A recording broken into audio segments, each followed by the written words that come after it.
Hi, I'm Liam Broady, and you're listening to the Functional Tennis Podcast. Hi, Liam. Welcome to Functional Tennis Podcast. How are you? Yeah, I'm good, thanks. Thanks for having me on.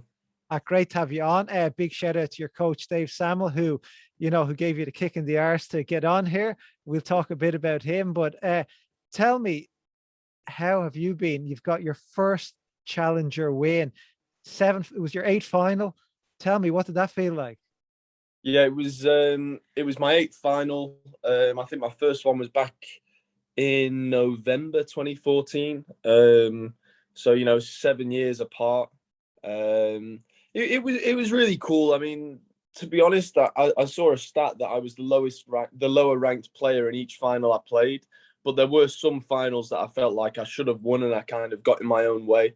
And I mean, it's difficult, because obviously before you go on court for that final, you've got to be focused and not thinking about the result and just thinking about the way you're going to play and who you're playing. So you don't have time to worry about it. And then by the time the match is done, it kind of feels a little bit surreal.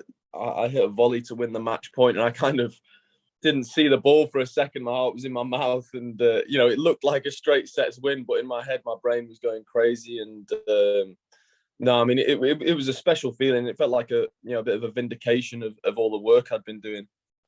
Yeah, no, was there, like, first of all, looking at the results, it looked like you walked your way through all the matches. It looked like you were in control of all the matches. There was no issues, but you're right, mentally inside the heart would have been beaten and all sorts. But was there a weight lifted off your shoulder? Did you say, now let's move on to the next thing? Or Yeah, definitely. I mean, I actually hurt my ab a little bit during the tournament, but I'd actually been on the road for like 3 months, and it was the last tournament. So he said, let's give it one last push and play on the painkillers and see if we can get through it. Because obviously it'd be a good way to end the trip with a challenger win, and that ended up happening. So afterwards I took sort of 8, 9, 10 days off to rest the ab. To be honest, I probably kind of needed that anyway, because like you say, I mean, it was a bit of a watershed moment, after 7 years of wanting something so badly to have then done it. It's a bit of a strange feeling. There are a lot of different emotions that you can't quite label. But I mean, it was for me probably the most positive experience I've ever had on a tennis court. So it just kind of makes you want more of it. so one of my questions was down the line to you was, what is the best moment you have on a tennis court? And that is it, is it? I, it's tough, because I wouldn't say that they were my best wins, and I wouldn't say that they were I've probably played bigger tournaments, and obviously the Olympics has to be one of my best experiences as well. But purely for the sort of things that I was battling against for such a long period of time, to have then finally got that challenger win. I mean, for 3, 4, 5 years, that's been a yearly goal to win a challenger.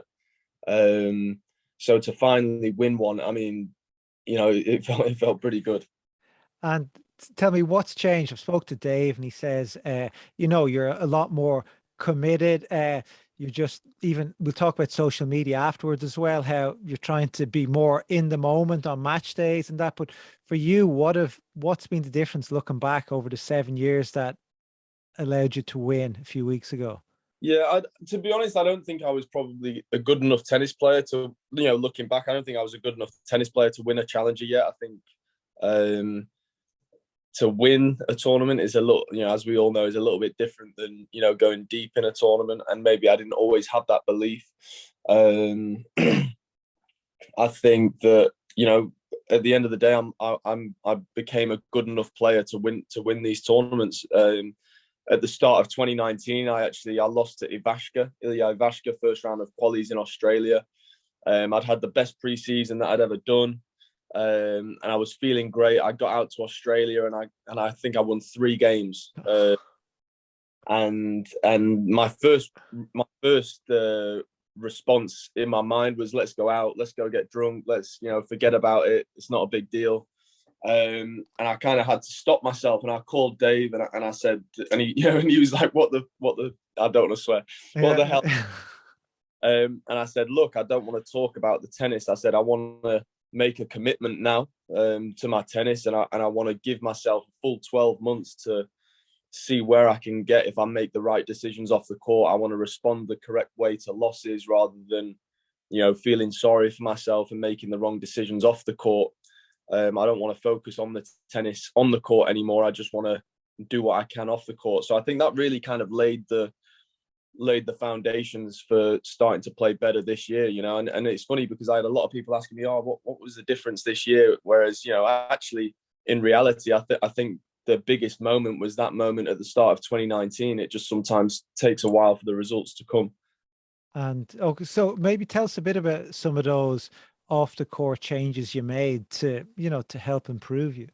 Yeah. I think, before matches, I mean, I've got a lot more professional with my routines, with my warm-ups, with my mobility. And the main thing, I guess, is having the discipline to do it day in, day out. Whereas in the past, maybe I would have done it for 2 weeks and then I'd have, not had a result and I'd have tanked and then not done it for another 3 months. Yeah. Whereas win, lose, rain, shine, I do these routines every single day. It's, so I actually do a bit of mindfulness, a little bit of yoga before each match. I make sure that all my equipment's, correctly set up. After the matches, it's, again, it's difficult, like it's just, I'm sure anybody can relate. When you lose, you just want to go and lie in bed in your sweaty clothes and not do anything. But there are things you need to do to look after yourself. It's strange because the things off the court that, you wouldn't think stretching your legs out after a match would affect your match in a week's time or in 2 weeks' time. But it's just kind of the mentality of getting into that professional mindset, and it does affect it. I don't know why. And how important has somebody like being around Dave, or I know you're around Andy Murray on and off, and other great like Cameron Norrie now, and how important is it to be around these athletes and see these guys do it? Yeah, I mean, Dave's been one of the most important figures in my life, as off the court and on the court. He's got a very, very specific philosophy in tennis. It's quite an aggressive, attacking sort of, fun to watch game style. And I think, probably the last few months I've started to play like that. Finally, he's been in my ear for 5-6 years. But at the end of the day, if someone's that persistent, you can't help but listen. It's going to go in there.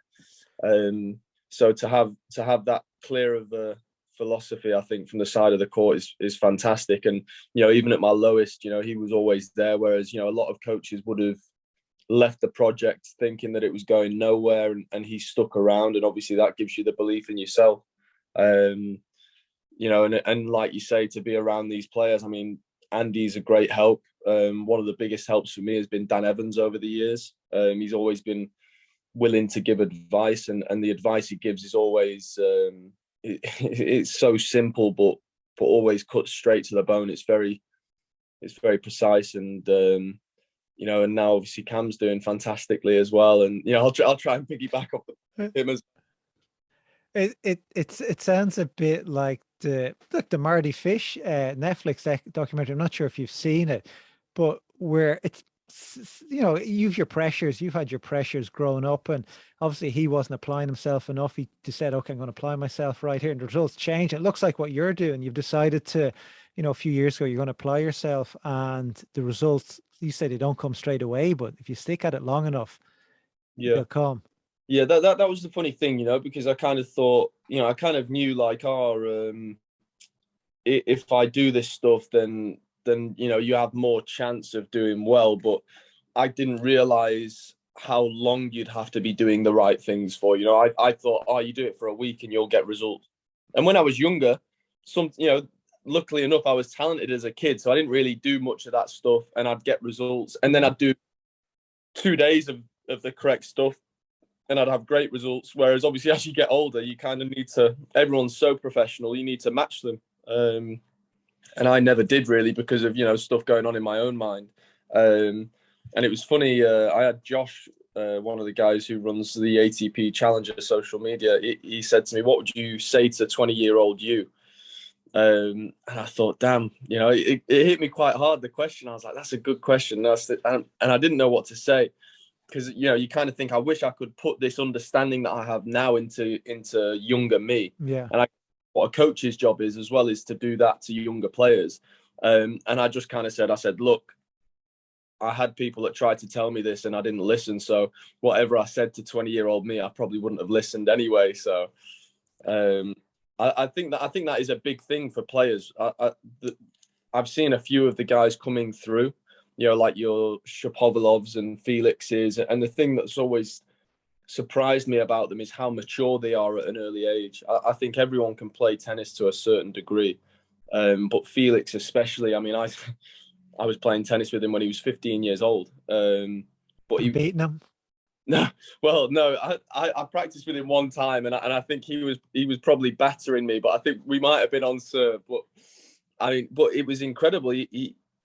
His game was, I mean, for a 15-year-old, his game was exceptional. But what really impressed me was it was like I was practicing with a 30-year-old guy who'd been on tour for 20 years. He had such a clear game style and was so level-headed, and I was thinking, geez, this guy's got this level of understanding at 15. He's got another 15, 20 years to add things on top of that. And I think sometimes, at least in the UK, we maybe get a little bit carried away with what people have on the tennis court. And I don't think that's the most important thing to making it as a player.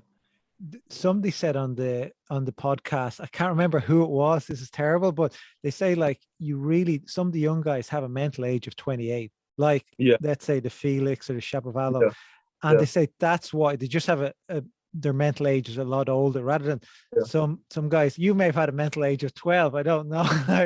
But that's been my problem, in all honesty. I mean, I'm still pretty young now, but I think over the last year or two, I did mature. I probably had the mental age of an 8-year-old, and I've probably matured to the mental age of a 22-year-old now.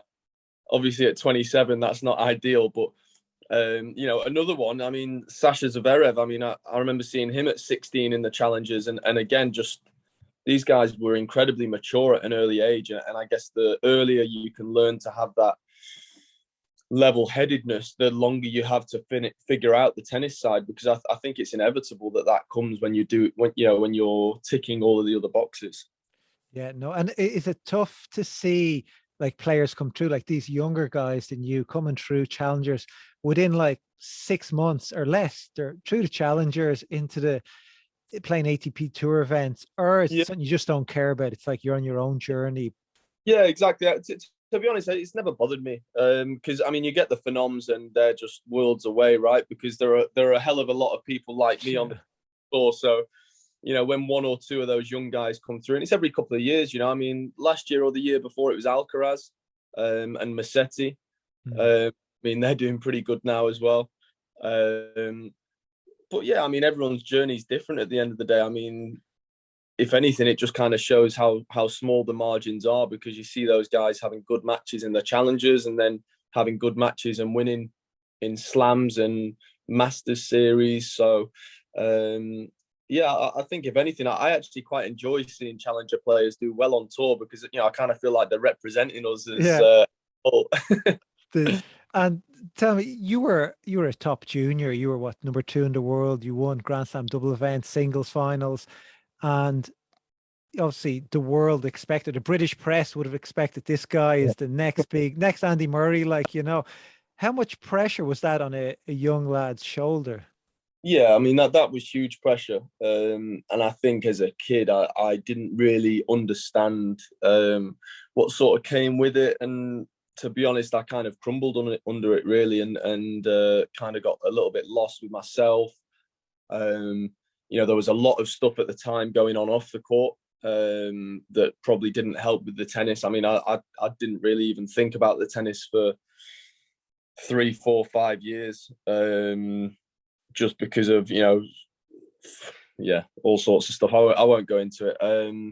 But it was very difficult for me to focus on the right things. Whereas, I guess again, that's kind of come at the right time. Now, I'm kind of grateful that it has come at all.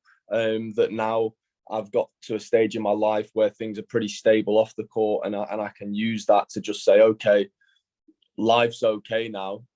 let's see what we can do with the career. And I probably had a lot of time after the juniors where that wasn't okay. And it's a different ball game, right? So in juniors, it's a lot about talent, and you get a lot of guys still trying to figure out the game. Whereas in the pros, I mean, in the futures and the challenges, everyone's fighting for every point and hustling so hard, and it becomes very difficult, and it's a bit of a bog. I mean, I was at futures in Antalya in Turkey with the Dominic team when he was 2021. Some of the names of players that have played futures and challenges, you'd be amazed at, but the best players at the end of the day, they're good enough to get out of that, and that's what makes them so special, and enables them to play such good tennis on tour is that they're very, very tough players. Two questions for you here, Liam. One is, we never actually gave me an answer. Or sorry, you never actually answered Josh's question to what would you tell a 20-year-old self. So one, that, and two, to make that breakthrough from juniors to seniors, apart from having the mental age of somebody a bit older than yourself, what else you need to move quickly? Yeah. To be honest, to 20-year-old, I mean, I suppose it's kind of similar sort of question, right? Like, because I'd be telling you what to do to move up quickly. I'd probably say, look, take care of the stuff off the court. And even if you don't understand why right now, do it for long enough to see the results you can get on the court. And secondly, I'd probably kind of try and say something about the your social life and stuff off the court isn't as important as the stuff on the court. Because I think, most young people, you kind of take things for granted, right? And having had a good junior career, I kind of took the tennis for granted.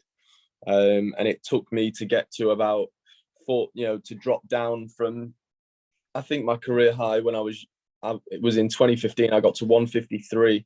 And I dropped down to about 400 a couple of years after that. And it took me to get to that I kind of realized, hang on, this is the priority in my life. It's not a social life that's the priority. But I mean, it's tough because how many kids go through that in the world? I mean, I see friends going to university and all they do is have a good time for 4 or 5 years, and then they go traveling for 2 years and have a good time. And I was just a normal kid from Stockport, like a small town up in the northwest, and that's kind of where I was happy. But then I kind of started to realize, like, how lucky I am to be playing tennis and the lifestyle that we live and the opportunity I've been given. So yeah, I don't think I'd be able to answer the question because I think I kind of had to go through what I went through to kind of understand what I understand now. And it is a flaw of younger people who, I'm sure you look back at your parents or coaches you've had, and they gave you good advice along the way. And as you said, you didn't listen. You got to experience it yourself. You'd never learn, even if you'd done the right thing, you'd still really never learn, would you? I mean, at the end of the day, I mean, my coaches, Dave being one of them. Before Dave, I worked with Mark Hilton, and he's a fantastic coach as well. And they both tried to tell me this stuff for years. That's the funny thing, and obviously, Hill's probably got a bit sick of it by the end. And I actually met up for a coffee with a guy called Nick Baglin a few weeks ago. He's a friend of mine. He's from the similar sort of area, and he was good friends with Mark. And he said Mark used to call him and be like, I don't know how to get through to him. I don't know what to say to make him understand what to do. And now I see players who are younger than me kind of speaking to me and asking for a bit of advice, and I give them the advice that I now understand. And then, a few days later, they're messing around and not doing the right things. And I think, do you know what? This is the circle of life. Like I'm now being punished for having done that to people, and now it's going to happen to me.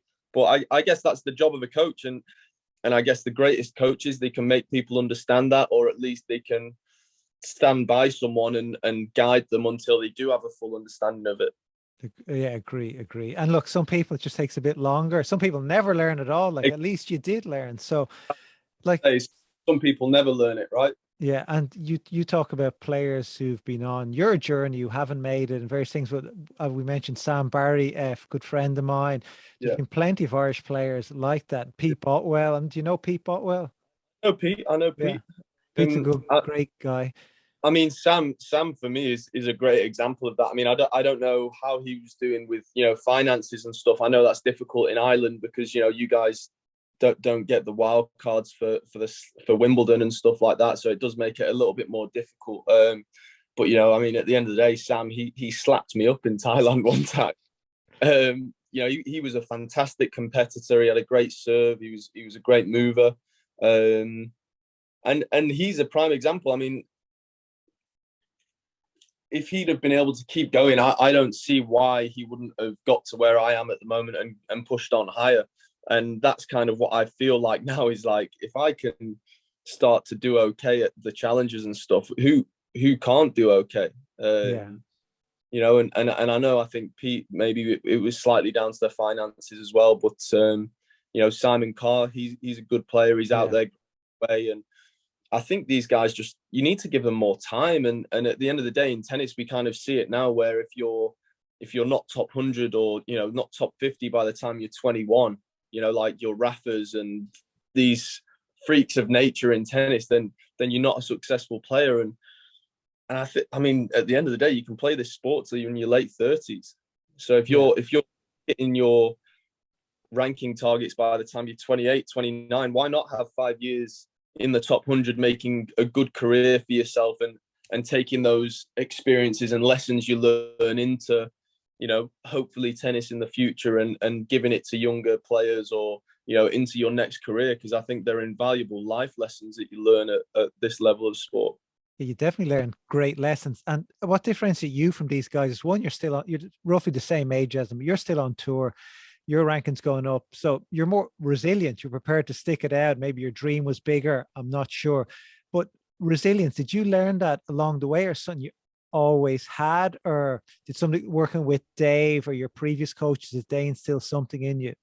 Yeah, I mean, I think firstly, I think I wouldn't say more resilient because I mean Sam was pretty resilient on a tennis court. I mean he was a tough competitor and he was someone whose name you didn't want to see Yeah.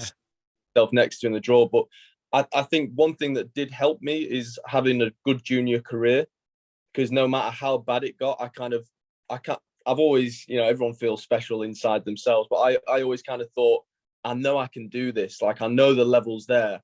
Whereas I guess for people who haven't had a junior career, if they're 26 years old and they haven't been inside 250, they might think, what's the point? Like I'm never do it. I've never beaten good players. Whereas actually, it's going to happen if you make the right decisions. You just never know when.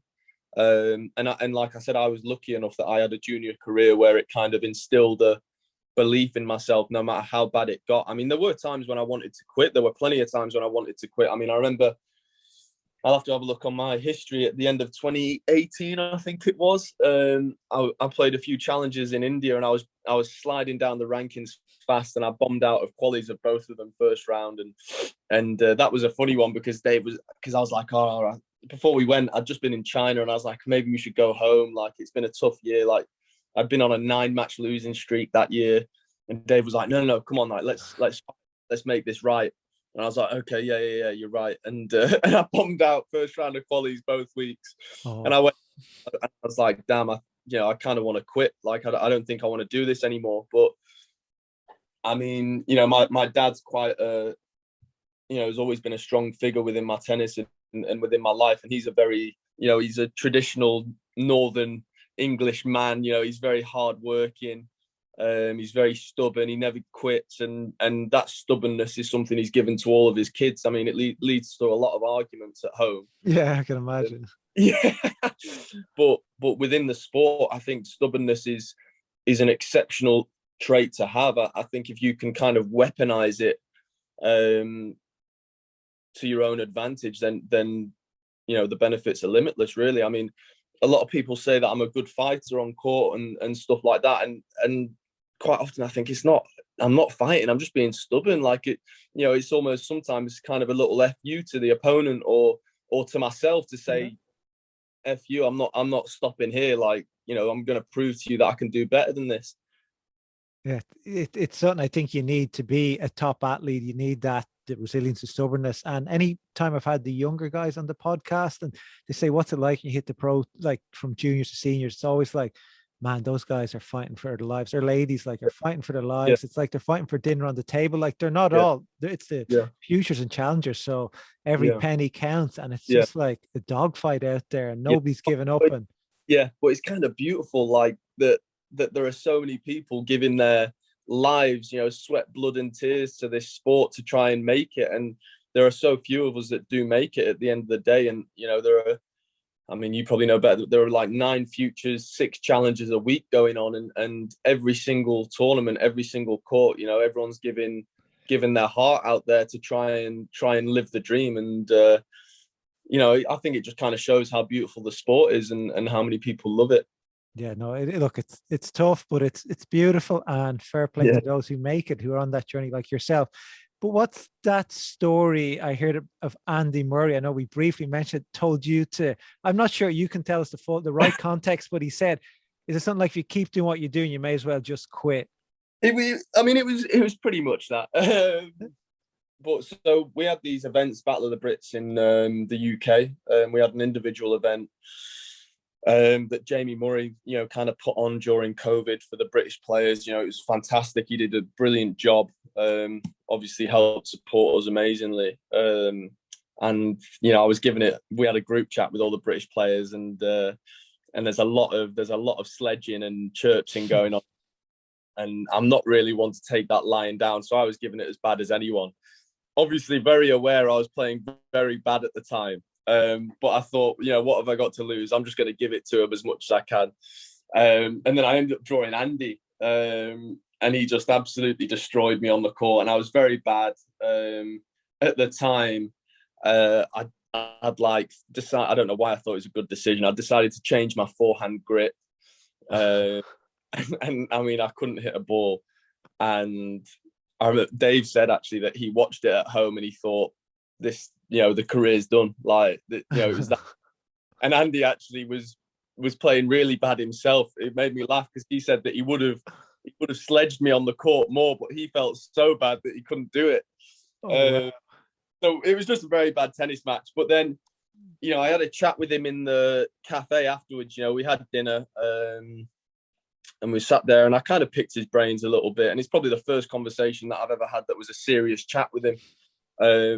You know, and he was just kind of saying, like, look, like there are things I regret in my career that I wish I'd have done differently.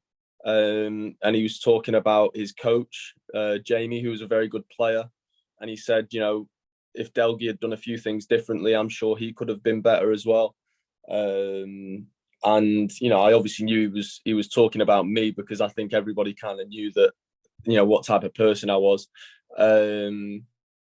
And you know, and I kind of thought, you know what, he's right. Like, if I'm going to do this, then I might as well do it properly rather than, you know, kind of half-assing it. And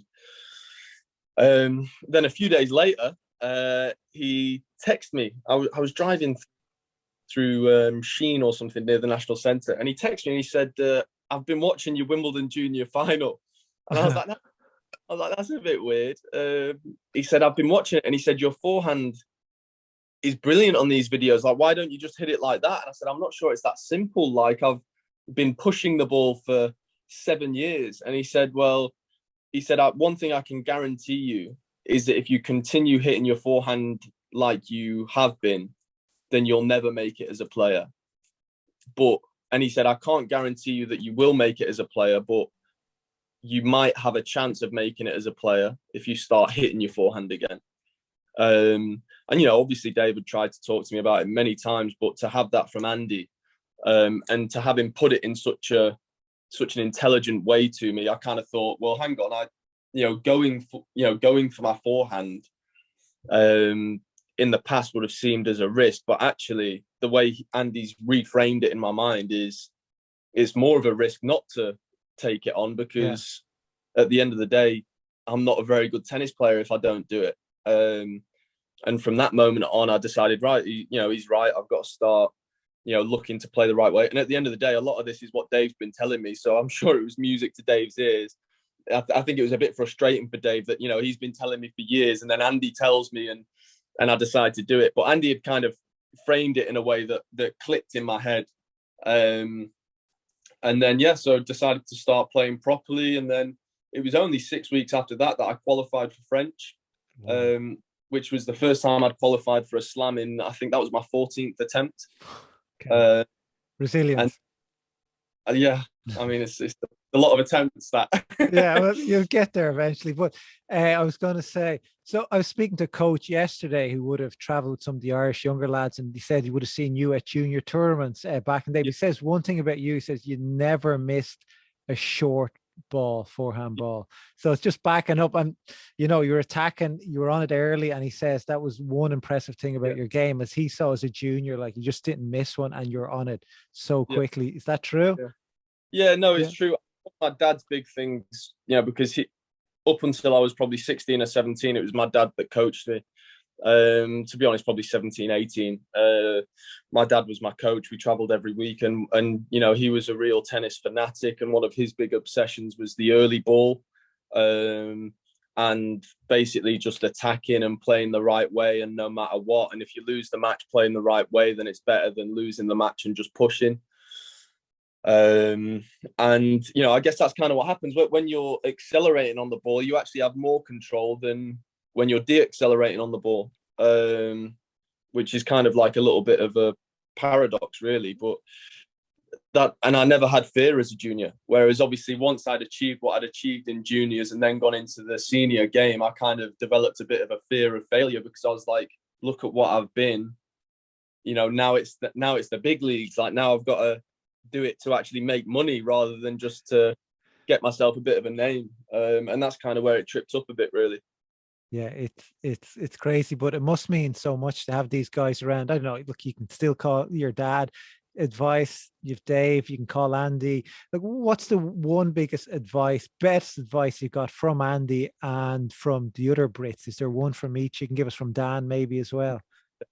The one from Andy was that one, really. I mean, at the end of the day, that kind of changed my career path in a sense. To say, you're not going to make it pushing the ball, so why not give yourself a chance by hitting the ball? And it's such a simple statement, right? But even when I say it now, it's like, damn, like it's a really smart thing to say. That, like, for such a stupid guy, that's such a smart thing to say. I don't know if he listens, but let's hope he does, because he'll give you a bit of abuse on that. But no, it was a piece of brilliance, really. And one of the, I mean, Evo, again, I mean, similar to that piece of advice from Andy, and Evo has probably given me 5-6 incredible pieces of advice over the years that have just struck me to the bone. I mean, there was one a few years ago, and this is for anyone who's ever in a strong tournament. I remember looking through the draw, and I was texting him. I think it might have been whilst he was out of the game, and I was like, "Geez, like, this is a strong tournament." I was like, oh, "This is difficult," and he said, and he was like, and he went, classic Evo way. He kind of insulted me at the same time. He was like, "You're the same as everyone else. You're such a baby." Slightly more rude than that. You're such a baby. He said, you look at that draw and you see 31 other players you've got to beat. You only have to beat 5 of them. The rest of them will beat each other. And I was like, damn, he's right. Even in the strongest draws, you only need to beat 5 players. I'm looking at all these top 100 players in the draw, and actually there's only 4 or 5 that I actually need to worry about. And I thought that was a fantastic piece of advice. And that's always stuck. He might not even remember telling me that, but that's always stuck with me. And another one he actually said to me, and it was him and Mark Hilton. Like I said, we did that pre-season together in 2019. And it was them, it was those two that were saying to me at the end of the day, and Evo said, I don't know why, but doing the right things off the court affect the way you hit the ball on the court. It doesn't make sense, but if you take care of the off-court stuff, for some reason you play better on the court. And I'd gone for a coffee with them after a practice, and they were both kind of like, looking back, probably trying to drill it into me a bit. Whereas I was thinking, oh, this is nice, friendly coffee. And that was probably another career changing piece of advice. You know, it probably didn't stick straight away, but like I said, you know, then a month or two later, I went and got bounced out of the draw in Australian Open qualifying by Ivashka, and that kind of struck me then, what they'd said, and I kind of thought, okay, well, let's give that a go and see what happens. Yeah, how dangerous is Avaska these days? Yeah, I mean, Is if I gave you a list of the players I've lost to at some of these tournaments, at least you've been there to lose to them. But I yeah, think I'm just going to jump in here. I think the whole thing about doing the right things off the court, it's mental training. Really, you're doing the yeah, right thing. You're making the yeah, hard decision, yeah, but ultimately then you're on court, and you won't take the easy route out because you're mentally yeah, training this sponge in your head to do the hard thing and yeah. make the hard calls. And yeah, It's funny you say that because obviously, like, people said that to me for a long time, and you know, I'd train hard off the court, and I probably wouldn't do the other things like taking care of my body and eating right, and I'd go on court for a match, and I'd be like, I should feel confident here, like I worked hard in the gym, like I'm fighting hard on the practice court, and I'd feel bad. Whereas actually, what I've learned is you probably, even if I didn't train hard off the court, but I actually did the right things around the tennis, I'd feel better on the court. And I don't think it's not even like consciously on the court. You're not, you know, like you say, you're not almost thinking, okay, I know I've done the right stuff here. I'm going to hit this forehand good. But somewhere in the back of your mind, there's an extra sort of yeah. calmness. I don't know how to explain it. It's just kind of more of an understanding, and the ball seems to feel better. Mate, we need to get Dave on to explain how it all works. But Yeah. let's quickly talk about your coach, David Samuel. He runs the Mindset College, Yeah. and it's a place where players, and not only tennis players, other athletes and business people can go and they can do mental training. It's a course they can do online. You're an ambassador. And apart from Dave's help with you on the court, how has the Mindset College helped you on the court and off the court? Yeah. I mean, it's funny, you know, because we've kind of had, me and Dave actually had this chat when we think about it. We sat down a few years ago, and I said, right, we got a great tennis coach in Dave. I had a great S&C coach in Rick, my S&C coach back home, and I didn't have a mental coach. And we said, right, we need to get a mental coach as well. And I brought in this guy called Phil Quirk, and he's very good. But then a year later, we were kind of sat down talking, and obviously Dave does his mentoring stuff with Mindset College. And Dave actually said to me, he said, it's funny because, you know, you've got three guys specific for each thing, but actually Rick as well does some mentoring. So I've got an S&C coach who does mentoring and mindset work, a tennis coach who does mentoring and mindset work, and then a mindset coach as well. Let's fire Um, him. so yeah, so it's worked quite well, and I'm probably the type of person that I overthink quite a lot. So it's quite nice to have that in each setting. So when I'm on court, I mean, Dave for me is next to none. I mean, obviously he's a very, very good tactical coach and technical coach. But he's second to none for me in helping manage me with my emotions and my insecurities. There was a time in Rome this year, I remember, I had a bad practice and I was feeling really bad on the court, and I called him, and obviously I was a bit panicky, and he kind of just talked me off the ledge a little bit, and you know, gave me a few little things to sort of manage myself and to just, you know, relax, give yourself a few more days, and you know, and I found it again. But that's the type of person Dave is. He's a very intelligent guy, and he has a great awareness of people. So, you know, I guess he's kind of decided to put that into his business a little bit. And did he make you log in? I think he's trying to get me to. I think I did a call with him I think, was it last year? But I mean, I'm not very well, as you know, I'm not very good with this stuff. It's taken me about 2 weeks to book this in with you. So Look, you're busy. You're busy playing tournaments. I know how hard it is to get tennis players in because schedule changes all the time and practice change and weather issues and flights and whatnot. But no, it's been great having you on, Liam. I wish you a lot of success. Before I call you, you said you're from Stockport, is it? Yes, sir. Yeah, Is that near Manchester? yeah. It's Greater Manchester. So It's Manchester. are you a City or United fan? Yeah. I'm a Manchester City fan. Okay, yeah. One No, thing, my claim to fame is obviously besides my sister, well, that makes me the third greatest tennis player to come out of Stockport because obviously Fred Perry's from Stockport as well. oh, well, there you go. There's high expectations there. No wonder you've had that pressure on your shoulders. I'm aiming to be second best, but I need to get my sister out the way. No, you're all over it. You're all over it. But last thing, any last bit of advice you want to give our listeners or like their junior players, their parents out there, that you feel could be valuable if they're willing to listen? Yeah. I'd say firstly, I wouldn't put a timestamp on goals or achievements. Sometimes you want it to happen, within a week. It might be 3 years, 4 years, 5 years, but then a lot of things might happen at once.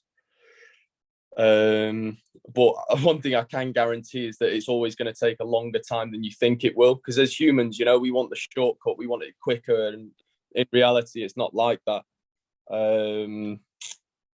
And yeah, I mean, I guess, and I think this is kind of like I said, you can take some things from tennis and put it into life as well. And it's the same. I think it'd be the same in business, the same in any walk of life. Is that if you do the right things, then good things will happen. And it's as simple as that, really. I mean, the toughest times to do that are when it's not going well, but that's also the most important time to do it. And in the words of Pep Guardiola, I stole this one from Pep Guardiola, the Man City manager. Yeah. He said he got asked in an interview. It was before they set the record for most wins in a row in the Premier League, and they asked him,